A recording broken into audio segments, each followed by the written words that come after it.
Now the serpent was more subtle than any beast of the field, which the Lord God had made. And he said unto the woman, Yea, had God said, Ye shall not eat of every tree of the garden? And the woman said unto the serpent, We may eat of the fruit of the trees of the garden, but of the fruit of the tree which is in the midst of the garden, God had said, Ye shall not eat of it, neither shall ye touch it, lest ye die.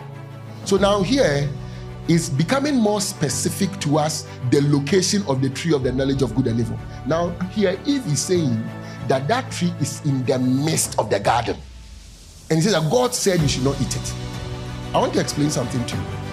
To man, what is in the midst of your garden, your own garden, is your own will, your own desires. Now, to live from God means that that will, which is in the midst of your own garden, has to be supplanted by the will of God.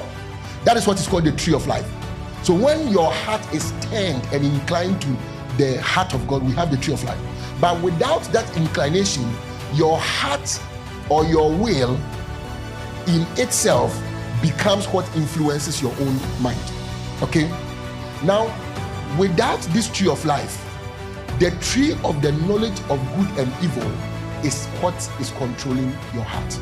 Now, what is that tree? The serpent explained it. He said that you will not surely die. For God knows that in the day that you eat of this tree, you shall be what? As gods, knowing good and evil. Look at this. So this is what happens. When a man begins to eat from the tree of knowledge of good and evil, which is to actually determine his life from his own will. That's you determining your life from your own will. Okay.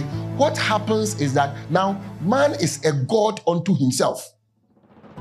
And what is good and what is evil is determined from man himself. When man is living from God, God is his God. And it is God that determines what is good and evil. Please you understand that? Now there is a difference between God determining what is good and evil and man determining what is good and evil. If God is determining what is good and evil, because God is righteousness itself, because God is holiness itself, then when God says this is good, then it is truly good. Is that the case? Now when man is left to himself, he is separated from God. When man determines what is good, it will be what is evil that man calls good. And what is good, man will call evil.